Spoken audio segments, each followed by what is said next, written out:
നമസ്കാരം.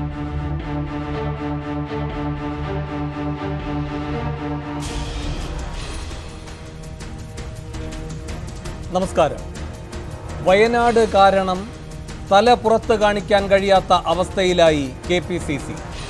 രാഹുൽ വരുമെന്ന വെള്ളം പതുക്കെ പതുക്കെ ഓരോരുത്തരായി വാങ്ങിവെക്കാനും തുടങ്ങി. രാഹുൽ വരുമെന്ന് ആദ്യ വെടിപൊട്ടിച്ച ഉമ്മൻചാണ്ടി തന്നെ വെള്ളം വാങ്ങിവെക്കലിനും തുടക്കമിട്ടു. രാഹുൽ വരുമെന്ന സൂചന താൻ നൽകിയിട്ടില്ലെന്നാണ് ഉമ്മൻചാണ്ടി ഇന്നു പറഞ്ഞത്. ഒരു സൂചനയും ഇല്ലാതെയാണോ സിദ്ദിഖ് പിന്മാറിയത്? ഒരു സൂചനയും ഇല്ലാതെയാണോ 2 സീറ്റുകളുടെ പ്രഖ്യാപനം ഇപ്പോഴും ഒഴിച്ചിട്ടിരിക്കുന്നത്? ചെന്നിത്തലയും മറുപടി പറയണം. നാളെ എന്ന ലോട്ടറി വിൽപ്പനയായി വയനാടിനെ മാറ്റിയതിൽ ചെന്നിത്തലയ്ക്കും ചെറുതല്ലാത്ത റോളുണ്ടല്ലോ. മുല്ലപ്പള്ളി പാവം പൊടി പോലുമില്ല കണ്ടുപിടിക്കാൻ. വയനാട്ടിൽ ആര് ജയിച്ചാലും തോറ്റുപോയെന്ന് ഉറപ്പിച്ചു പറയാവുന്ന 2 പേരുണ്ട്, ഉമ്മൻചാണ്ടിയും ചെന്നിത്തലയും. രാഹുലിനെ വരുത്തിയേ അടങ്ങൂ എന്ന മട്ടിൽ നിന്നവരാണ് 2 പേരും. രാഹുൽ പോകരുതെന്ന് പറഞ്ഞവരിൽ പ്രധാനിയാണ് PC ചാക്കോ. UPA ഘടകകക്ഷികളിൽ ചിലരും ഇതേ നിലപാടെടുത്തു. അപ്പോൾ രാഹുൽ വന്നില്ലെങ്കിൽ പാർട്ടിക്കുള്ളിൽ ജയിച്ചത് ചാക്കോയും മുന്നണിക്കുള്ളിൽ ജയിച്ചത് പവാറും ഒക്കെയാകും. ഉമ്മൻചാണ്ടിയും ചെന്നിത്തലയും വിലയില്ലാത്തവരും. കേന്ദ്രത്തിൽ കാര്യം കഴിഞ്ഞാലും കേരളത്തിൽ തീരില്ല. രാഹുലിന്റെ പേരു പറഞ്ഞ് പ്രതിസന്ധി ഉണ്ടാക്കിയെന്ന പഴി A ഗ്രൂപ്പിന് ചാർത്തിക്കൊടുക്കാൻ ഐക്കാർ ഐക്യപ്പെടും.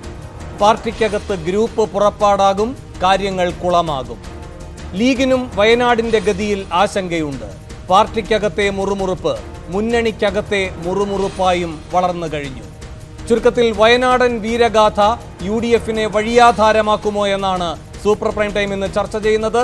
ഒറ്റ ചോദ്യം ചോദിച്ചുകൊണ്ട്, വയനാട് വിനയായോ? ഈ വിഷയത്തിൽ പ്രതികരിക്കാൻ കോൺഗ്രസിൽ നിന്ന് മാത്യു കുഴൽനാടൻ, CPM-ൽ നിന്നും NN കൃഷ്ണദാസ്, BJP-യിൽ നിന്ന് B ഗോപാലകൃഷ്ണൻ എന്നിവർ സൂപ്പർ പ്രൈം ടൈമിൽ.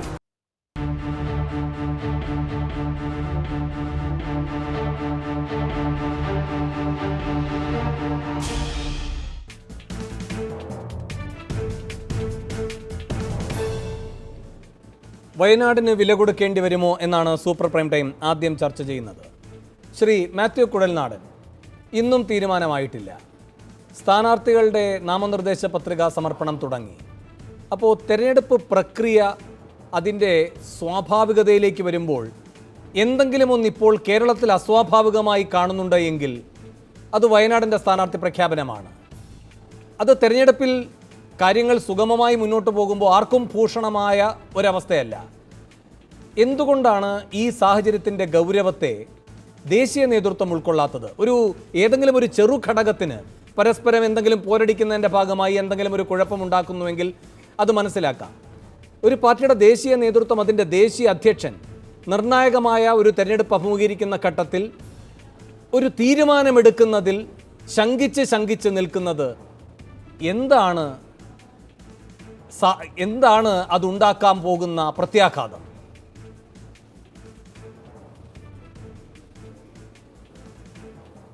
എന്നോടായിരുന്നോ? അതെ, ശ്രീ കുഴൽനാടൻ. ഇടയ്ക്ക് എനിക്കൊന്ന് ക്വസ്റ്റ്യൻ ഒന്ന് മിസ്സായി, ഒന്ന് ഷോർട്ടായിട്ട് ഒന്നുകൂടി ഒന്ന് പറയാമല്ലേ? ശ്രീ മാത്യു കുഴൽനാടൻ, ഇവിടെ ഇപ്പോൾ നാമനിർദ്ദേശ പത്രികാ സമർപ്പണം അടക്കമുള്ള തെരഞ്ഞെടുപ്പ് പ്രക്രിയയുടെ ഒരു സ്വാഭാവികതയിലേക്ക് കാര്യങ്ങൾ പോവുകയാണ്. അസ്വാഭാവികമായി തോന്നുന്ന ഒരേ ഒരു കാര്യം കേരളത്തെ സംബന്ധിച്ചിപ്പോൾ വയനാടുമായി ബന്ധപ്പെട്ട നിങ്ങളുടെ ആശങ്കകളാണ്. ഏതെങ്കിലും ഒരു ചെറിയ ഘടകം അല്ലെങ്കിൽ ഏതാനും വ്യക്തികൾ തമ്മിലുള്ള ഒരു അഭിപ്രായ വ്യത്യാസം, അതിൻ്റെ ഭാഗമായി ഉണ്ടാകുന്ന പ്രതിസന്ധി, അതൊക്കെ മനസ്സിലാക്കാം. ഒരു ദേശീയ നേതൃത്വവും അതിൻ്റെ ദേശീയ അധ്യക്ഷനുമാണ് ഈ കാര്യത്തിൽ ശങ്കയോടെ നിൽക്കുന്നത്. അത് ഒരു വിലയും നൽകാതെ വെറുതെ കടന്നു പോകാൻ കഴിയുന്ന പ്രതിസന്ധിയാകും എന്ന് നിങ്ങൾ കരുതുന്നുണ്ടോ?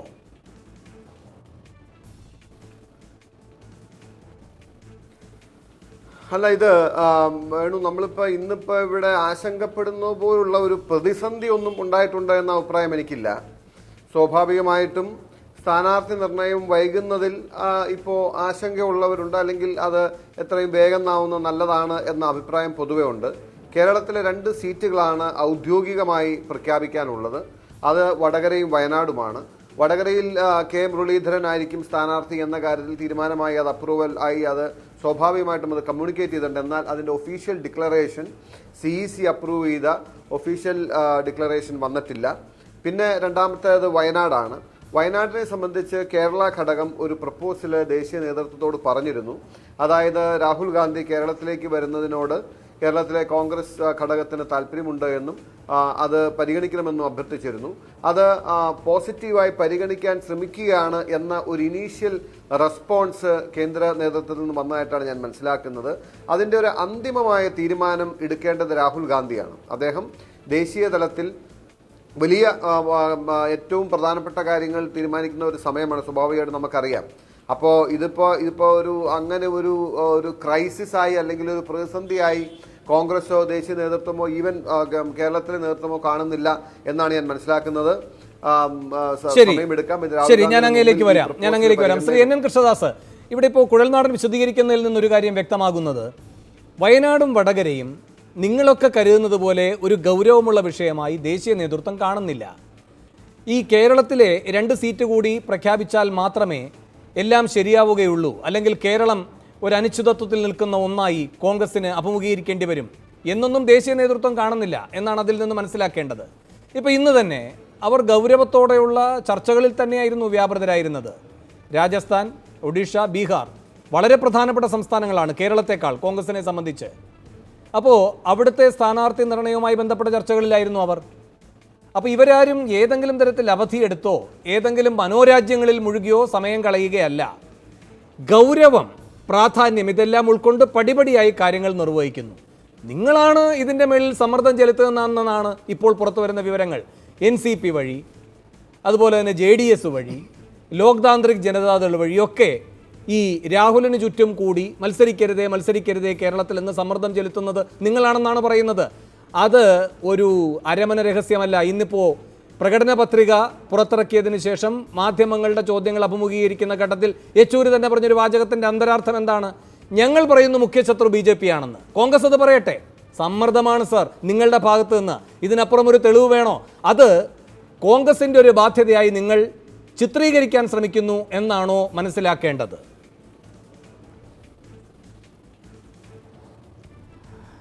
വേണോ, ഞാൻ പറയുന്നത് ഒരു തമാശയായിട്ട് എടുക്കരുത് പ്ലീസ്. അതായത് ഞങ്ങൾ കരുതുന്നത് പോലെ അത്ര ഗൗരവമായിട്ടത് കോൺഗ്രസ്സുകാർ കരുതുന്നില്ല എന്നുള്ളൊരു വാചകം വേണു ആമുഖത്തിൽ പറയുകയുണ്ടായി. ഞങ്ങൾക്കിതൊന്നും ആലോചിക്കാൻ സമയം തന്നെയില്ല. ഞങ്ങളുടെ കാര്യങ്ങൾ നോക്കാൻ തന്നെ സമയം കിട്ടുന്നില്ല. അതിൻ്റെ ഇടയിലാണോ പിന്നെ അവരുടെ സ്ഥാനാർത്ഥി ആരാവണം, രാഹുൽ ഗാന്ധി മത്സരിക്കുകയോ അല്ലെങ്കിൽ വേറെ ആരെങ്കിലും? ഇതൊക്കെ ഞങ്ങളുടെ തലവേദനയാണോ? ഞങ്ങളിതൊന്നും സീരിയസ് ആയിട്ട് എടുക്കുന്നില്ല എന്ന് മാത്രമല്ല, ഞങ്ങൾക്കതിനെവിടെയാണ് സമയം? ഞങ്ങളുടെ കാര്യം നോക്കാൻ തന്നെ സമയം തികയാതിരിക്കുക. കാരണം ഏപ്രിൽ മാസം 23 വോട്ടെടുപ്പ് നടക്കുമല്ലോ.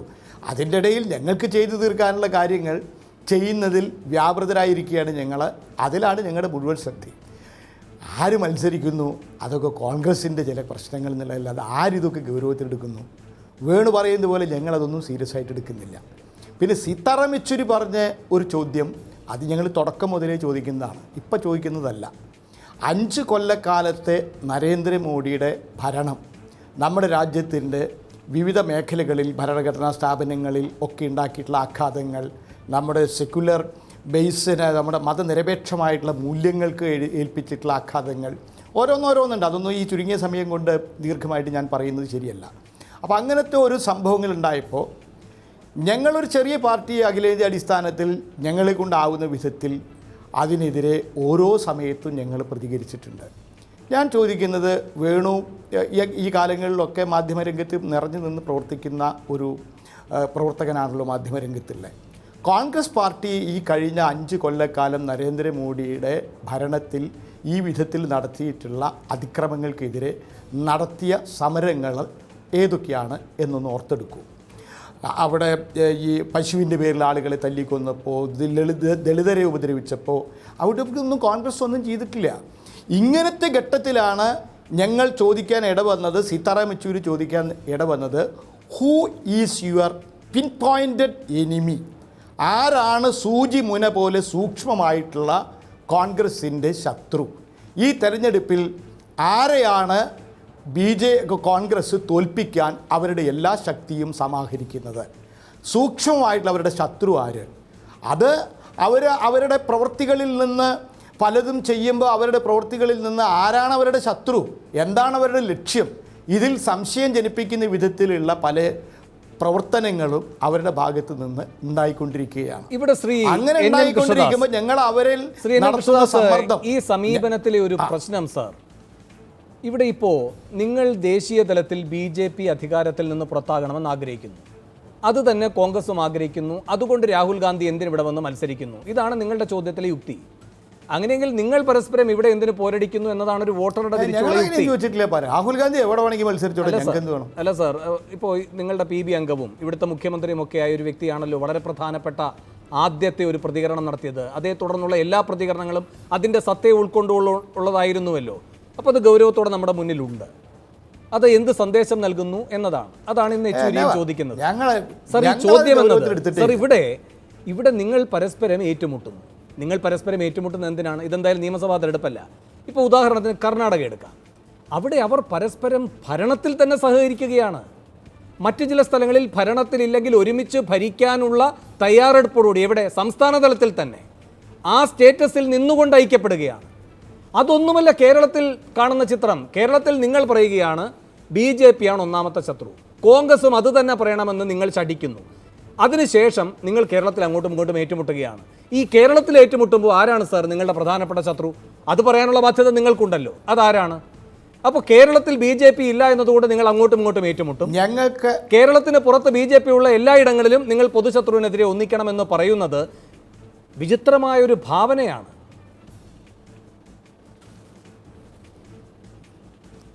യാതൊരു വൈചിത്ര്യവും അതിൻ്റെ അകത്തില്ല ശ്രീ വേണു.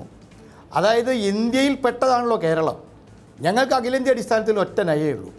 BJP സംഘപരിവാർ ശക്തികളാണ് ഞങ്ങളുടെ ഒന്നാമത്തെയും പ്രധാനപ്പെട്ടതുമായിട്ടുള്ള ശത്രു.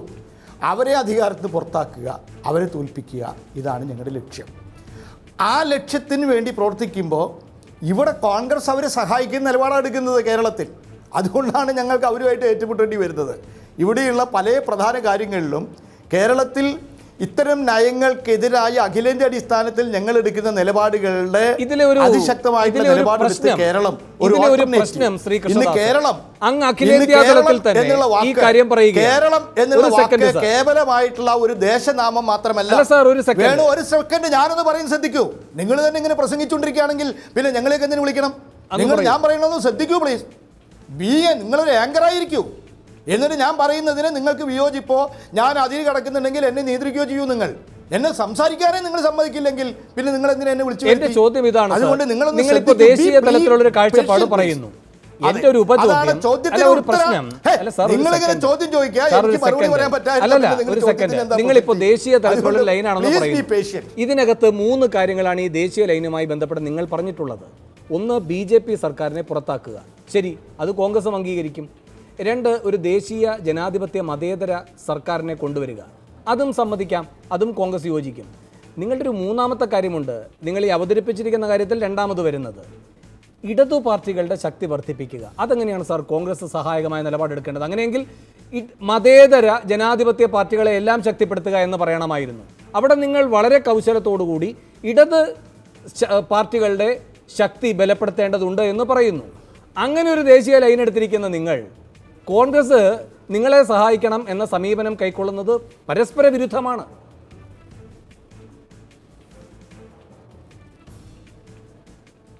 ഇനി എനിക്ക് പറയാൻ പറ്റുമോ? പറയൂ സാർ. വേണു, ഒരു കാര്യം, അതായത് അമ്മയെക്കാളും വലിയ കുട്ടിക്ക് ആ കുട്ടിയെ അമ്മയ്ക്ക് പ്രസവിക്കാൻ പറ്റില്ല. അതുകൊണ്ട് ചോദ്യം ചെറുതും ഉത്തരം വലുതുമാവാൻ വേണുവിനെ പോലെ വളരെ പരിണിതപ്രജ്ഞനായിട്ടുള്ള ഒരു പത്രപ്രവർത്തകൻ ശ്രദ്ധിക്കണം. നിങ്ങൾ ഇത്രയും നേരം ചോദ്യം ചോദിച്ചു.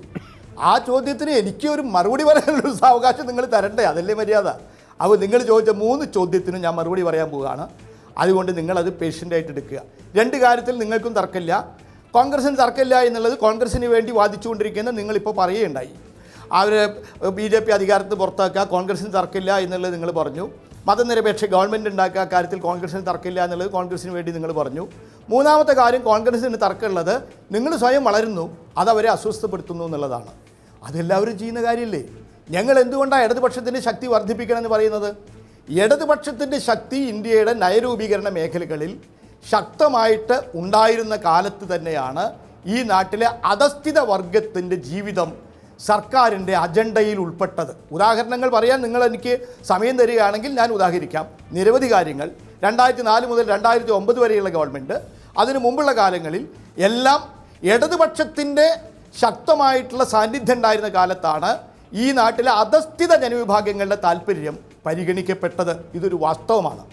ആ അധസ്ഥിത ജനവിഭാഗത്തോടാണ് ഞങ്ങളുടെ പ്രസ്ഥാനത്തിൻ്റെ ഏറ്റവും വലിയ ബാധ്യത എന്നതുകൊണ്ട് ആ വിഭാഗത്തിൻ്റെ ശബ്ദം പാർലമെൻറ്റിൽ ഉച്ചത്തിൽ കേൾപ്പിക്കാൻ നയരൂപീകരണ മേഖലകളിൽ അധസ്ഥിത വിഭാഗത്തിൻ്റെ താല്പര്യം സംരക്ഷിക്കപ്പെടണമെങ്കിൽ ഇടതുപക്ഷം ഉണ്ടാവണം.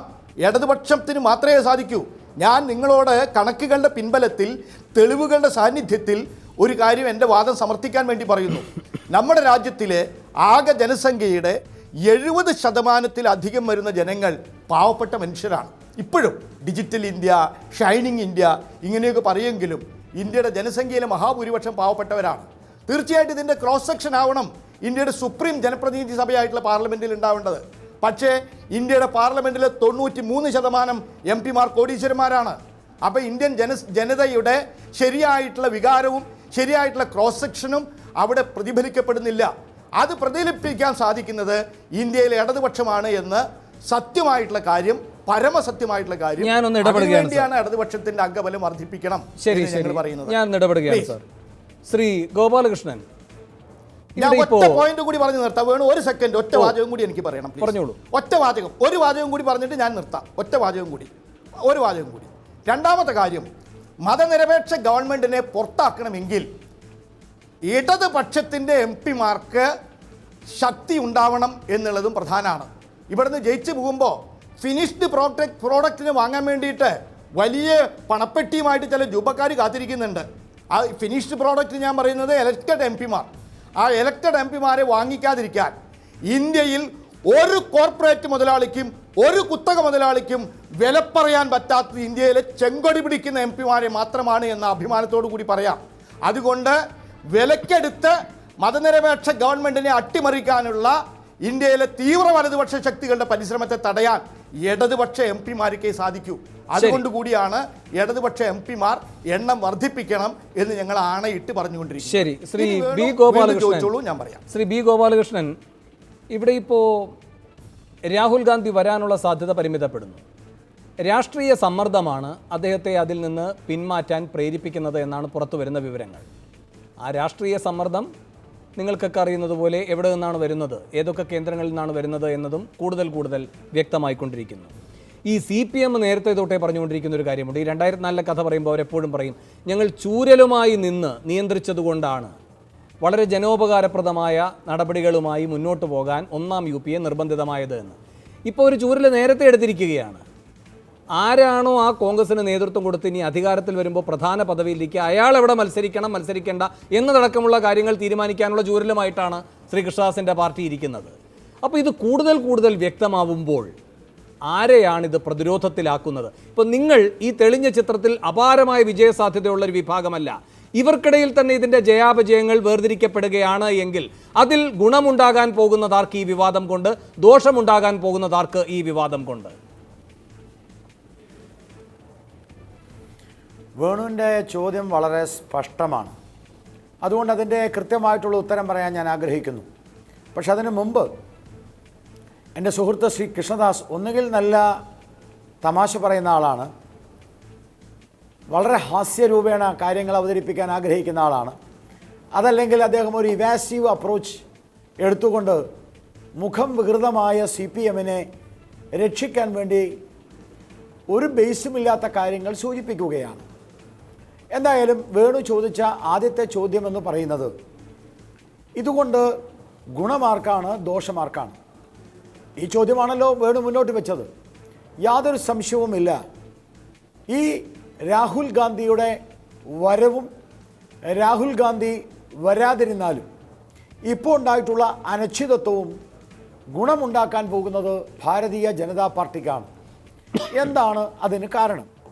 ഇതാണ് വേണുവിനോട് എനിക്ക് പറയേണ്ടത്.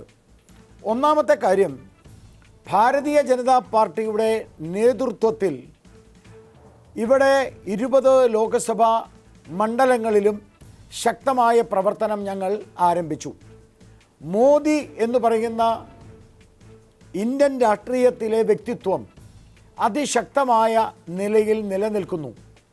ഇന്ത്യയിൽ ഏതാണ്ട് 76% നരേന്ദ്രമോദിക്ക് പ്രധാനമന്ത്രി ആവണം, നരേന്ദ്രമോദി ആരാവണമെന്ന് ചോദിക്കുമ്പോൾ നരേന്ദ്രമോദി ആവണം എന്ന പെർസെൻറ്റേജ് 76 ആയിട്ട് 76% ഉയരുന്നു.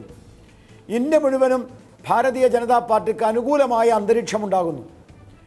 ഈ കേരളത്തിൽ അല്പവൈകിയാണെങ്കിലും കോൺഗ്രസ് അതിൻ്റെ സ്ഥാനാർത്ഥികൾ 2 സ്ഥലം ഒഴിച്ചു ബാക്കി സ്ഥലത്ത് സ്ഥാനാർത്ഥികൾ പ്രഖ്യാപിച്ചു.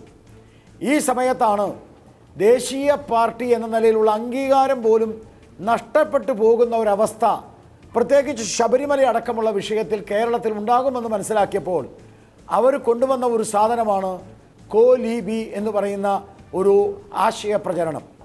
ഇത് തുരുമ്പ് പിടിച്ചു പോയതാണ്. ഇത് പണ്ടേതോ കാലത്ത് ഓപ്പണായിട്ടുണ്ടായിട്ടുള്ള ഒരു രഹസ്യവുമല്ലാതെ പരസ്യമായിട്ടുണ്ടായിട്ടുള്ള ധാരണയാണ്. അതിനു മുമ്പ് ഇതേ കമ്മ്യൂണിസ്റ്റ് പാർട്ടി, മാർക്സിസ്റ്റ് പാർട്ടി RSSൻ്റെ ഓഫീസിൽ വന്ന് കെട്ടിപ്പിടിച്ച് ഞങ്ങളുമായിട്ട് സഹകരിച്ച് ജനസംഘമായി മത്സരിച്ചിട്ടുണ്ട്. എന്ന് മാത്രമല്ല, അന്നും ഇന്നും അന്ന് RSSന് വേണമായിരുന്നു. ഇന്നവർ പറയുന്നു RSSനെ ഞങ്ങൾ തകർക്കും, RSSനെ അനുകൂലമായ നിലപാടെടുക്കില്ല.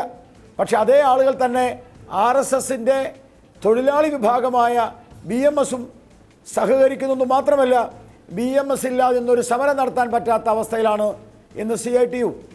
അപ്പോൾ ഇവർ പറയുന്ന ആശയങ്ങൾക്ക് ഒരു അടിസ്ഥാനവുമില്ല. ഇനി രണ്ടാമത്തെ പോയിന്റ് എന്താണ്? വയനാട്ടിൽ നിന്ന് രാഹുൽ ഗാന്ധി മത്സരിച്ചാലുള്ള ഗുണം. വയനാട്ടിൽ രാഹുൽ ഗാന്ധി മത്സരിച്ചാൽ ഞങ്ങളങ്ങനെ വെറുതെ വിടുമെന്ന് ഇവരാരും വിചാരിക്കേണ്ട. ഈ കേരളത്തിൻ്റെ രാഷ്ട്രീയം ദേശീയ രാഷ്ട്രീയത്തിൽ നിന്ന് എപ്പോഴും വിഭിന്നമാണ്. ദേശീയ രാഷ്ട്രീയം ഒന്ന് ചർച്ച ചെയ്യുമ്പോൾ കേരളം വേറൊന്നാണ് ചർച്ച ചെയ്യുന്നത്. അതിന് കാരണം കേരളത്തിൽ എപ്പോഴും ഈ മാധ്യമരംഗത്തും ചർച്ചയിലുമെല്ലാം ഒരു ഇടതുപക്ഷ സ്വാധീനമുണ്ട് എന്നുള്ളത് ഒരു യാഥാർത്ഥ്യമാണ്. ആ യാഥാർത്ഥ്യം കാരണം കേരളം ഒരിക്കലും ദേശീയ രീതിയിൽ ചിന്തിച്ചിട്ടില്ല. അതുകൊണ്ട് അടിയന്തരാവസ്ഥ ഉണ്ടായ സമയത്ത് ആ അടിയന്തരാവസ്ഥയുടെ കാലഘട്ടത്തിൽ പോലും വ്യത്യസ്തമായ ഒരു സമീപനം അന്നേ സ്വീകരിക്കപ്പെട്ടു. അതിനുശേഷം പിന്നീടുള്ള എല്ലാ കാലഘട്ടത്തിലും അങ്ങനെയാണ് സംഭവിക്കുന്നത്.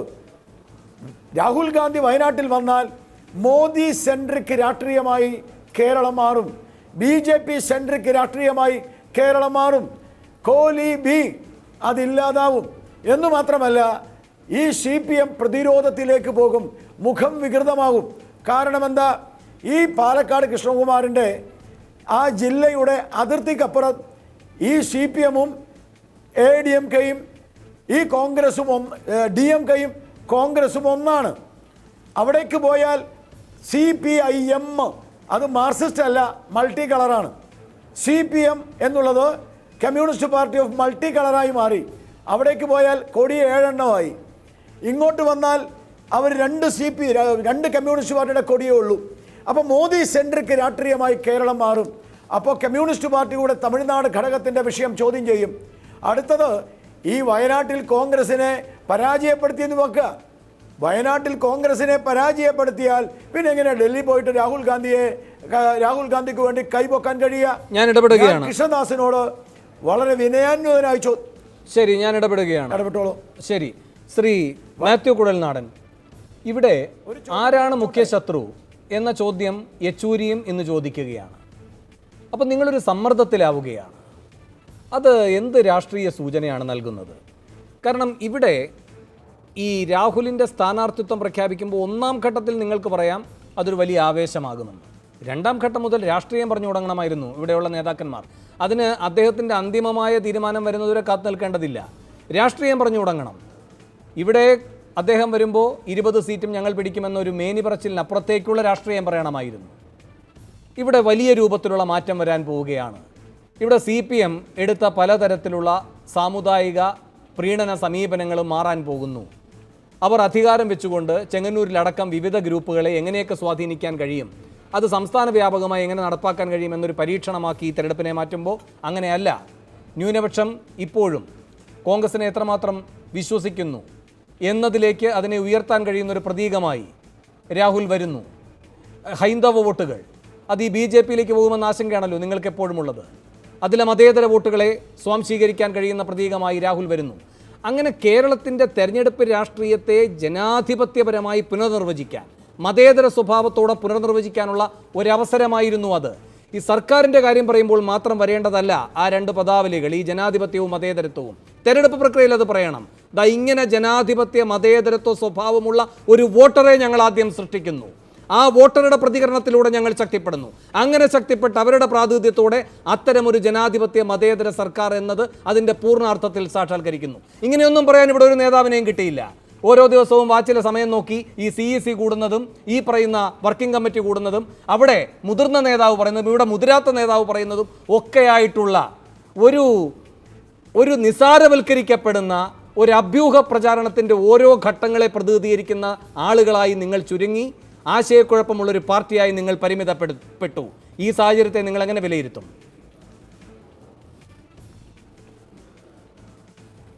ഞാൻ വേണു അതിലേക്ക് വരാം. അതിലേക്ക് വരുന്നതിന് മുമ്പ് ബഹുമാനായ കൃഷ്ണദാസ് ഇവിടെ പറഞ്ഞു. ഞാൻ കൃഷ്ണദാസ് മാത്രമല്ല, ഈ നിരവധി ചർച്ചകളിൽ ഇടതുപക്ഷ നേതാക്കന്മാർ ആവർത്തിച്ച് അവകാശപ്പെടുന്ന ഒരു ക്രെഡിറ്റാണ് ഈ ഒന്നാം UPA സർക്കാരിൻ്റെ കാലഘട്ടത്തിൽ നടന്ന നല്ല കാര്യങ്ങളെല്ലാം അവരുണ്ടായിരുന്നുകൊണ്ട് ചെയ്തതാണ്, അവരുടെ കോൺട്രിബ്യൂഷനാണ്, മോശം കാര്യങ്ങളെല്ലാം കോൺഗ്രസിൻ്റെ ആണ് എന്ന്. ഇത് ഒരു വട്ടം ഇത് ഈ ഗീബൽസിൻ തന്ത്രം പോലെ എല്ലാ TV ചർച്ചകളിലും ഇടതുപക്ഷത്തിൻ്റെ നേതാക്കന്മാർ വന്ന് ആവർത്തിച്ച് പറയുന്നതാണ്. ഞാൻ ഒരു കാര്യം അദ്ദേഹത്തെ ഒന്ന് ഓർമ്മിപ്പിക്കാൻ ആഗ്രഹിക്കുകയാണ്. അതായത് 2004 പ്രകടന പത്രികയിൽ എംപ്ലോയ്മെൻറ്റിനെ സംബന്ധിച്ച് NDA പറഞ്ഞതും കോൺഗ്രസ് പറഞ്ഞതുമായി ഇത് ചെയ്ത ഡേറ്റ ഇപ്പോഴും അദ്ദേഹത്തിന് തപ്പിയാലും കിട്ടും. അതിൻ്റെ ഒരു വാചകം ഞാൻ വായിക്കാൻ അനുവദിക്കണം. അതായത് കോൺഗ്രസ് പറഞ്ഞത്, review economic growth and sustain it's across the country and between 8 to 10% per annum well in a decade. Enact a National Employment Guarantee Act immediately. This will provide a legal guarantee for at least 100 days of employment on asset creating public works program every year at minimum wage for every rural household. ഇതിൽ കൂടുതൽ ക്ലാരിറ്റിയോട് ഞാൻ ചോദിക്കട്ടെ, വേണുവിനെ പോലെയുള്ളവരെങ്കിലും ഇതുപോലുള്ള ഈ അസത്യ പ്രചരണം നടത്തുമ്പോൾ നിങ്ങൾ കാരണം ഞാൻ പറയുമ്പോൾ ഞാൻ കോൺഗ്രസിൻ്റെ പ്രതിനിധിയാണ്.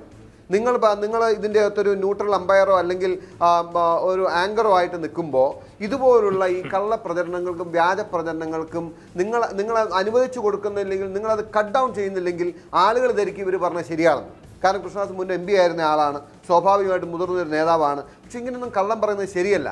ഈ എംപ്ലോയ്മെൻറ്റ് ഗ്യാരണ്ടി എന്ന് പറയുന്നത് അല്ലെങ്കിൽ ഈ തൊഴിലുറപ്പ് എന്ന് പറയുന്നത് കോൺഗ്രസിൻ്റെ മാത്രം ഒറിജിനൽ ഐഡിയയും ഒറിജിനൽ കോൺട്രിബ്യൂഷനുമായിരുന്നു. ഇനി രണ്ടാമത്തെ കാര്യം, ഈ രാജ്യത്തെ ജനങ്ങളെ ഏറ്റവും കൂടുതലായി എംപവർ ചെയ്ത, ഞാൻ വിചാരിക്കുന്നത് കഴിഞ്ഞ 2 ദശാബ്ദ കാലത്തിനിടയ്ക്ക് നോക്കിയാൽ ഈ രാജ്യത്തെ സാധാരണ പൗരനെ, ഏറ്റവും പാവപ്പെട്ടവനെ, ബ്രാഹ്മണനാണെങ്കിലും ആദിവാസിയാണെങ്കിലും ദളിതനാണെങ്കിലും പിന്നോക്കക്കാരനാണെങ്കിലും ഏത് ജാതിയിൽ ഏത് മതത്തിൽ ന്യൂനപക്ഷം എന്താണെങ്കിലും ഇന്ത്യയിലെ ഓരോ പൗരനെയും ഏറ്റവും ശക്തമായി എംപവർ ചെയ്ത ഒരു ലെജിസ്ലേഷൻ എന്ന് പറയുന്നത്, ഒരു നിയമനിർമ്മാണം എന്ന് പറയുന്നത് 2005 ഈ വിവരാവകാശ നിയമമാണ്. ആ വിവരാവകാശ നിയമത്തിന് പിന്നിൽ സോണിയാഗാന്ധി എടുത്ത ഒരു എഫേർട്ടും അല്ലെങ്കിൽ അത് കോൺഗ്രസ് ആണ് അത് പൈലറ്റ് ചെയ്ത് ഡ്രൈവ് ചെയ്ത് കൊണ്ടുവന്നതെന്നും ഒക്കെ നമുക്കറിയാം. ഇങ്ങനെ അതിന് പിന്നെ ഇവർ പോയെന്ന് പറഞ്ഞു. ഇവർ പോയതിന് ശേഷമാണ് വിദ്യാഭ്യാസ അവകാശ നിയമം 2ാം UPA സർക്കാർ, ഭക്ഷ്യസുരക്ഷാ നിയമം 2ാം UPA സർക്കാർ. നിങ്ങൾ എങ്ങനെയാണ് ഇങ്ങനെ പറയാൻ കഴിയുന്നത്? വെറുതെ അന്ധമായി പറയും. ഇത് ഒരു ജനങ്ങളിത് കേൾക്കുകയല്ലേ. അപ്പോൾ ഞാൻ പറഞ്ഞ ഇതുപോലത്തെ കാര്യങ്ങൾ ഇതിനൊരു ക്ലാരിറ്റി വരുത്താൻ വേണ്ടി ഞാൻ പറഞ്ഞുള്ളൂ. ഇതിൻ്റെ അകത്ത് ഇടതുപക്ഷം ആ നിലയിലുള്ള ഒരു അവകാശവാദം ഉന്നയിക്കേണ്ടതില്ല. പിന്നെ ഞാൻ അങ്ങനെ ഒരു വളരെ ഡിസ്റെസ്പെക്റ്റോടുകൂടി അവരോട് സംസാരിക്കാൻ ആഗ്രഹിക്കുന്നവരല്ല. സ്വാഭാവികമായിട്ടും ഇടതുപക്ഷത്തിൻ്റെതായ ഒരു പോസിറ്റീവ് ഇൻഫ്ലുവൻസ് എന്റെ ചോദ്യത്തിലേക്ക് വരണമെന്ന് ഞാൻ അഭ്യർത്ഥിക്കണം. അങ്ങ് ആദ്യ ഭാഗം വ്യക്തമായി പറഞ്ഞ സ്ഥിതിക്ക് നിങ്ങൾ പറയേണ്ട രാഷ്ട്രീയം നിങ്ങൾ ഇവിടെ കൈവിടിഞ്ഞു. അതിനെ ഒരു അഭ്യൂഹ രാഷ്ട്രീയത്തിലേക്ക് തരം താഴ്ത്തുകയുണ്ടായി. അങ്ങനെ വന്നപ്പോൾ വ്യക്തതയുടെ രാഷ്ട്രീയം മേൽക്കൈ നേടി. ആ ഹുങ്കിൽ നിന്നുകൊണ്ടാണ് ശ്രീ കൃഷ്ണദാസിനടക്കം പറയാൻ കഴിയുന്ന ഈ ആത്മവിശ്വാസം വരുന്നത്. അത് ഞാൻ ആ ഹുങ്ക് എന്ന് പറയുന്നത് ഒരു വിപരീതാർത്ഥത്തിലല്ല കേട്ടോ. അവരുടെ രാഷ്ട്രീയത്തിൻ്റെ വ്യക്തത അവർക്ക് നൽകിയിരിക്കുന്ന ഒരു ആത്മവിശ്വാസത്തിൽ നിന്നാണ് നിങ്ങളെ വെല്ലുവിളിക്കാൻ കഴിയുന്നത്. ഞങ്ങൾ ഇതിലൊന്നും തൽപരരല്ല, നിങ്ങളുടെ ആൾ വരുന്നില്ല, ഇതൊക്കെ നിങ്ങളുടെ തലവേദന, ഞങ്ങൾക്കുള്ള ജോലി തന്നെ പൂർത്തിയാക്കാൻ സമയം കിട്ടുന്നില്ല. ആ വ്യക്തത നിങ്ങൾക്കില്ല. നിങ്ങൾ അവ്യക്തതയുടെ രാഷ്ട്രീയവുമായി ഇപ്പോഴും അനിശ്ചിതാവസ്ഥയിൽ നിൽക്കുകയാണ്. അത് ആരുടെ സൃഷ്ടിയാണ്? രാഹുലിൻ്റെ അല്ല.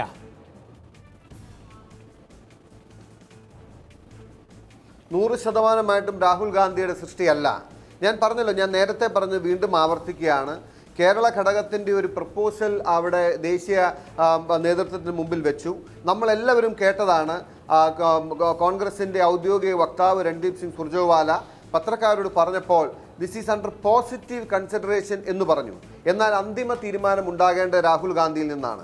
ആ തീരുമാനം ഉണ്ടാകുന്നത് വരെ ആ കാര്യത്തിൽ ആർക്കും അതിനെക്കുറിച്ച് അഭിപ്രായം പറയുന്നത് അല്ലെങ്കിൽ അതിനെക്കുറിച്ചൊരു അൾട്ടിമേറ്റ് ആയിട്ടുള്ള ഒപ്പീനിയൻ പറയുന്നത് കറക്റ്റ് ആയിരിക്കുമെന്ന അഭിപ്രായം എനിക്കില്ല. പക്ഷേ സ്വാഭാവികമായിട്ടും രാഹുൽ ഗാന്ധിയുടെ സ്ഥാനാർത്ഥിത്വത്തെ സംബന്ധിച്ചാവുമ്പോൾ വലിയൊരു ആവേശം ആ കാര്യത്തിലുണ്ടായി. അല്ല, ഇതിലെ പ്രശ്നം ശ്രീ കുഴൽനാടൻ ഇതേ ആവശ്യം തമിഴ്നാട്ടിൽ നിന്ന് ചെന്നു, കർണാടകത്തിൽ നിന്ന് ചെന്നു. കർണാടകത്തിൽ ഒന്നാം ഘട്ട തെരഞ്ഞെടുപ്പിന്റെ നാമനിർദ്ദേശ പത്രികാ സമർപ്പണമടക്കം പൂർത്തിയായി. അടുത്ത 14 സീറ്റിലേക്കുള്ള നാമനിർദ്ദേശ പത്രികാ സമർപ്പണത്തിലേക്ക് കേരളത്തിന്റെ അതേ ഷെഡ്യൂൾ പ്രകാരം അവർ പോകുന്നു. അവിടെയും അവർ രാഹുലിനെ പ്രതീക്ഷിക്കുന്നുണ്ട്. അവിടെയും ഈ ആവേശത്തിന്റെ കാര്യം ഗുണ്ടറാവു പറയുന്നുണ്ട്. പക്ഷേ ഇവിടുത്തെ അനിശ്ചിതത്വം അവിടെയില്ല, ഇവിടുത്തെ സ്തംഭനാവസ്ഥ അവിടെയില്ല. അതാണ് പ്രശ്നം. അവിടെ നിങ്ങൾക്ക് BJPയെ നേർക്കുനേർ ഏറ്റുമുട്ടേണ്ടി വരുന്ന ഒരു സാഹചര്യമായിട്ട് അവിടെ സ്തംഭനാവസ്ഥയില്ല. ഇവിടെ അങ്ങനെ മുഖ്യ എതിരാളി എന്ന് നിങ്ങൾ പറയുന്ന കൂട്ടരുമായിട്ടല്ല ഏറ്റുമുട്ടൽ, എന്നിട്ട് കൂടിയും ഇവിടെ സ്തംഭനാവസ്ഥ ഉണ്ടാകുന്നു. അത് രാഹുലിന്റെ സൃഷ്ടിയല്ല, അത് വ്യക്തതയില്ലാത്തൊരു രാഷ്ട്രീയത്തിൻ്റെ പരിമിതിയും പോരായ്മയുമാണ്. അതിൻ്റെ ഉത്തരവാദിത്തം ഏറ്റെടുക്കണം. കാരണം ഇത് തെരഞ്ഞെടുപ്പ് ഘട്ടമാണ്. ഇവിടെ ഇപ്പോൾ മറ്റാളുകളെ കുറ്റപ്പെടുത്തിയിട്ട് കാര്യമില്ല. നേതൃസ്ഥാനത്ത് നിൽക്കുന്നവർക്ക് പ്രാമുഖ്യം കിട്ടുന്ന ഏക സന്ദർഭമാണിത്. അവർ മാത്രമാണ് ഈ ഘട്ടത്തിൽ സംസാരിക്കുക. കാരണം ബാക്കിയുള്ളവരെല്ലാം അവരവരുടെ മണ്ഡലങ്ങളിൽ തെരഞ്ഞെടുപ്പ് പ്രചാരണത്തിലായിരിക്കും. ഇപ്പോൾ ശശി തരൂരിനെ പോലെ തലയെടുപ്പുള്ളൊരു നേതാവിന് ഈ വിഷയത്തിൽ സംസാരിക്കാൻ കഴിയില്ല. സ്വന്തം മണ്ഡലം സംരക്ഷിക്കുന്നതുമായി ബന്ധപ്പെട്ട രാഷ്ട്രീയ പ്രവർത്തനത്തിൽ അദ്ദേഹം വ്യാപൃതരാണ്. ഈ നേതൃത്രയങ്ങൾ ഓരോ ദിവസവും നാളെ എന്ന് പറഞ്ഞ് കളിക്കുന്ന ഒരു പിള്ളേര് കളിയായി ഇതിനെ മാറ്റിയതിൻ്റെ ഉത്തരവാദിത്തം ഏറ്റെടുക്കേണ്ടേ? അല്ല, അത് യഥാർത്ഥത്തിൽ വേണു ആ ചോദ്യം ചോദിച്ചാൽ ഇപ്പോൾ എനിക്ക് പൂർണ്ണമായും ഒഴിഞ്ഞു മാറാൻ പറ്റില്ല. പക്ഷെ ഞാൻ ആ ചോദ്യത്തിന് ഉത്തരം പറയാൻ മാത്രം ബലവാനല്ല എന്നാണ് എനിക്ക് പറയാൻ കഴിയും. കാരണം പാർട്ടിയിൽ സ്വാഭാവികമായിട്ട് മുതിർന്ന നേതാക്കന്മാർ പറയേണ്ട ഒരു മറുപടിയാണ് ആ കാര്യത്തിൽ. എനിക്ക് ആ കാര്യത്തിൽ പറയുന്നതിന് ഒത്തിരി പരിമിതികളുണ്ട്. പക്ഷേ എന്നാൽ എനിക്കറിയാവുന്ന കാര്യം വെച്ചിട്ട് ഞാൻ അതിൻ്റെ അകത്ത് ഒന്നുകൂടി കേരളത്തിലെ വയനാടിൻ്റെ സാധ്യത കൂടുതൽ ശക്തമായി ഫീൽ ചെയ്യാനുള്ള കാരണം രാഹുൽ ഗാന്ധി കർണാടകയിൽ മത്സരിക്കണമെന്ന ആവശ്യം നിൽക്കുമ്പോൾ അതിൻ്റെ ഒന്നാം ഘട്ടത്തിൽ തെരഞ്ഞെടുപ്പ് നടക്കുന്ന നിരവധി മണ്ഡലങ്ങളാണ്. ആ മണ്ഡലങ്ങളിലാണ് കോൺഗ്രസ് ഒരുപക്ഷെ രാഹുൽ ഗാന്ധി വരുന്നെങ്കിൽ ഏറ്റവും ആദ്യം പ്രിഫർ ചെയ്യുമായിരുന്ന മണ്ഡലങ്ങൾ ഉണ്ടായിരുന്നത്. അങ്ങനെ വരുമ്പോൾ ആ മണ്ഡലങ്ങളിലേക്കുള്ള നാമനിർദ്ദേശ പത്രികയുടെ സമയം കഴിഞ്ഞു. അപ്പോൾ ഇതിന് മുമ്പ് ഒരു കോൺഗ്രസിൻ്റെ മുതിർന്ന നേതാക്കന്മാർ ചേർന്ന യോഗത്തിൽ, മുതിർന്ന നേതാക്കന്മാരുടെ ആലോചനാ യോഗത്തിൽ രാഹുൽ ഗാന്ധി ദക്ഷിണേന്ത്യയിൽ നിന്നുകൂടി മത്സരിക്കുന്നത് നല്ലതായിരിക്കുമെന്ന് പൊതുവികാരം ഉയർന്നു വന്നു എന്നാണ് ഞാൻ മനസ്സിലാക്കുന്നത്. അദ്ദേഹം അതിനോട് എന്താണെങ്കിലും നെഗറ്റീവായി പ്രതികരിച്ചില്ല. അദ്ദേഹം അതിനെ പോസിറ്റീവായി ഉൾക്കൊള്ളുന്ന നിലയിലാണ് ആ മീറ്റിങ്ങിൽ പ്രതികരിച്ചതെന്ന് എനിക്ക് മനസ്സിലാക്കാൻ കഴിയുന്നു. അപ്പോൾ അതിൽ നിന്നും മത്സരിക്കുന്നുണ്ടെങ്കിൽ പിന്നെ കർണാടകയിലെ ഫസ്റ്റ് ഫേസിലുണ്ടായിരുന്ന കോൺസ്റ്റിറ്റ്യുവൻസീസ് ആണ് കോൺഗ്രസ് പ്രിഫർ ചെയ്യുമായിരുന്നത് എന്നാണ് നമുക്ക് മനസ്സിലാകുന്നത്. അപ്പോൾ അതിൻ്റെ അകത്ത് വരാതിരുന്നപ്പോൾ പിന്നെ naturally if is contesting from south India it is going to be from Kerala എന്നുള്ളത് ഒരു പ്രസംഷനാണ്. അത് ഒരു ഓൾമോസ്റ്റ് ഒരു നാച്ചുറലി തോന്നാവുന്ന ഒരു പ്രസംഷൻ. അതുകൂടാതെ അതുമായി ബന്ധപ്പെട്ട് അതിന് ചേർത്ത് വായിക്കാവുന്ന ഇൻഡിക്കേഷൻസ് കൂടി വന്നപ്പോൾ that came out naturally. പക്ഷേ ഇതുകൊണ്ടൊന്നും ഒരു തെരഞ്ഞെടുപ്പ് രംഗത്ത് കോൺഗ്രസിനോ അല്ലെങ്കിൽ മറ്റു കാര്യങ്ങൾക്കോ ബുദ്ധിമുട്ടുണ്ടാകുമെന്നൊന്നും എനിക്ക് തോന്നുന്നില്ല. പിന്നെ കൃഷ്ണദാസിനെ പോലെയുള്ള നേതാക്കന്മാർ ഞങ്ങൾക്ക് ആര് മത്സരിച്ചാലും ഒന്നുമില്ല എന്നൊക്കെ പറയുമ്പോഴും അദ്ദേഹത്തിൻ്റെ പാർട്ടിയുടെ ഏറ്റവും മുതിർന്ന നേതാവിൻ്റെ ആദ്യത്തെ പ്രതികരണം വേണു ആദ്യം പറഞ്ഞതുപോലെ രാഹുൽ ഗാന്ധി എന്ത് സന്ദേശമാണ് നൽകാൻ ശ്രമിക്കുന്നത് എന്ന് പറഞ്ഞതിൽ നിന്നും ഇടതുപക്ഷത്തിൻ്റെ കൺസേൺ വളരെ വ്യക്തമായിരുന്നു. ഞാൻ വരാൻ ശ്രീകൃഷ്ണദാസ് ഞാൻ ഇടപെടുകയാണ്. കുഴൽനാടൻ, എനിക്ക് വേഗം ഒരു ഇടവേളയിലേക്ക് പോകണം. ഇടവേളയ്ക്ക് ശേഷം മറ്റു അതിഥികളുടെ പ്രതികരണങ്ങളിലേക്ക്.